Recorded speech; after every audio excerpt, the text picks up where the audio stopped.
Hey guys, it's Reese Prentice from the Vanguard team at Manor Realty. Who wants to talk about unlimited mortgages, right?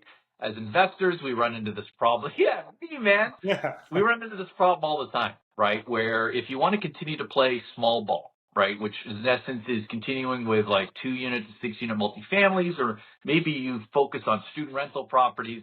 I've been doing this 21 years now, guys, and the number of times myself and my Vanguard teammates have heard this problem, Reese, I can't buy anymore. I'm stuck, right? I can't buy any more student rental properties. The banks won't touch me, blah, blah, blah. Well, here today, I've got Scott Dillingham from Lend City. Scott is the mortgage equivalent to the Vanguard team. So we focus on income property sales, and we consider ourselves really good specialists at that with the different niches associated with that, including business sales. Scott is the mortgage equivalent to that with his team over at Lend City. So Scott, thank you for joining us. You're welcome. Pleasure to be here. And so let's cut to the chase, man. Tell us about this and you've been talking about this for a year or two, and I've kind of put a mental note that you're doing this, but we really haven't done a deep dive into this. So how do you guys, and is this your thing? Like other people haven't figured this out, that you can create an unlimited stream of mortgages for a real estate investor? Yeah, so I think the problem, Reese, is that if you go to a bank, let's say, the bank is just going to do as much as they can, and they're going to say, oh, that's it. We can't help anymore, right? And then clients will go to another lender, and it's kind of the same thing. So it's all about the structure. Just like when you get your driver's license, right? First you get your G1, then you get your G2, and then your G, and then you're good. So you don't want to apply in the wrong order. So I'll give you a perfect example. Now, I'm not going to say the bank's names, but I'm going to call it Bank A and Bank B, okay? So there's two major banks that literally, as we speak right now, have these policies. So Bank A will only allow an investor to have 5 rental properties, okay? Okay. That's the max that you can own, and they'll do all 5 mortgages if you apply with them and all the numbers work. Bank B, on the other hand, to me the numbers always being 8. So maybe I'm talking about a different bank, but that was the cap all the time, 8. Yeah, there's some that go up to 12 that are banks, okay? But just for the example, so you can visualize how going to the wrong lender in the wrong order can be detrimental. So again, Bank A will do 5 mortgages for you, but the max you can own is 5 rental properties. So Bank B will also do 5, but they don't care how many you own. So if you go to Bank B first and you get your 5, Bank A is gone because you're already maxed out. You already have 5.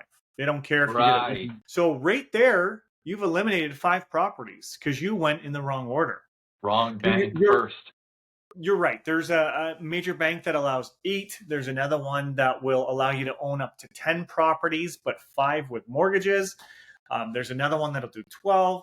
So it's all like you want to piece it together like a puzzle in a specific order so the investor doesn't get artificially capped out early. Okay? Right.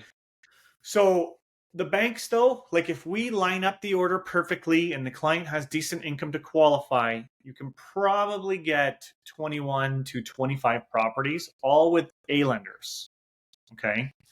So now what happens is clients generally will go to brokers and they'll get B lending financing or they'll get private lender financing to continue.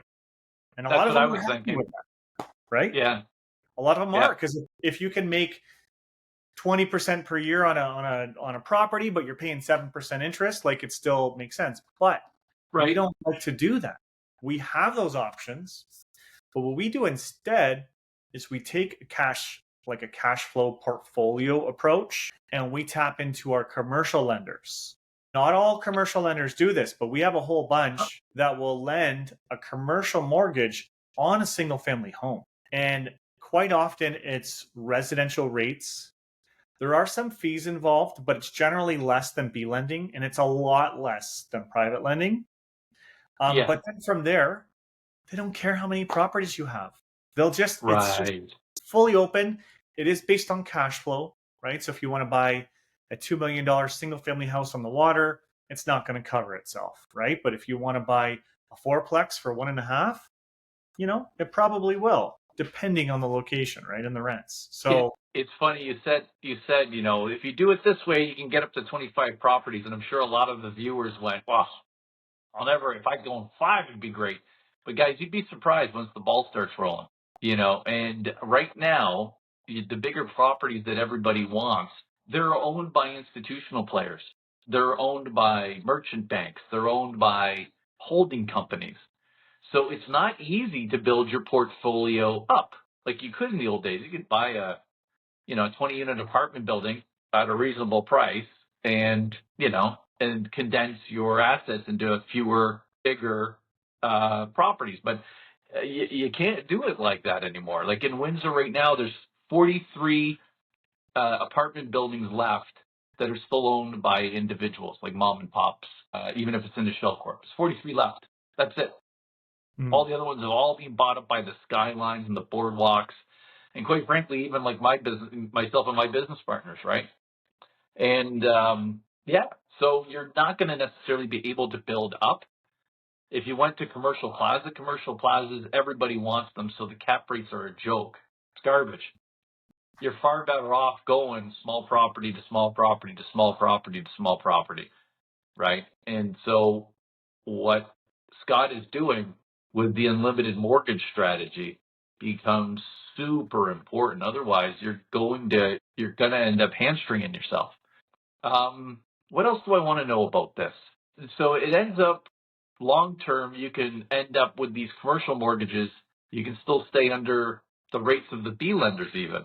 Yeah. Like, so we just got a quote on a commercial property on a rental, and the quote came back at 5.5 on a 5-year fixed. And that's exactly where they are at the residential rates, like maybe a little lower, Wow. like we get 5.39. Yeah, like you're talking about a couple basis points as opposed to like 2%, right? Exactly.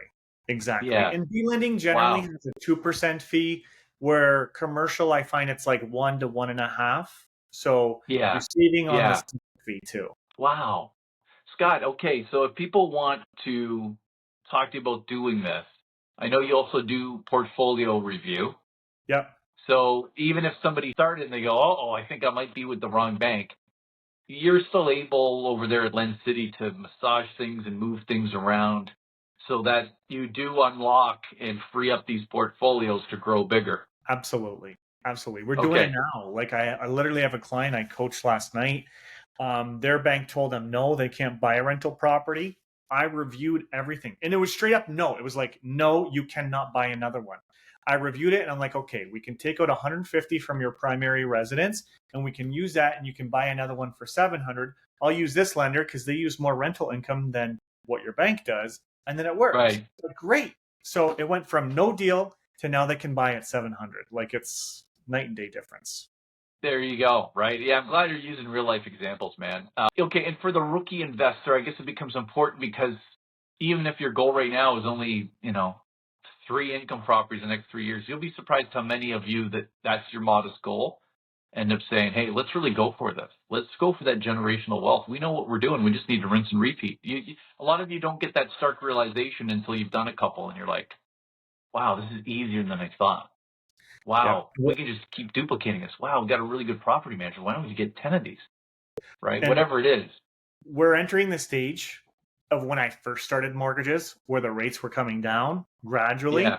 So what that means for an investor is, say you bought a property today, in 2 or 3 years time from now, there's going to be enough equity because the values are going to go up as the rates come down that they can pull their equity. Okay. And then their rates are lower. So I might be able to get the investor access to their down payment at a similar monthly payment because the rates are coming down. It's pretty impressive.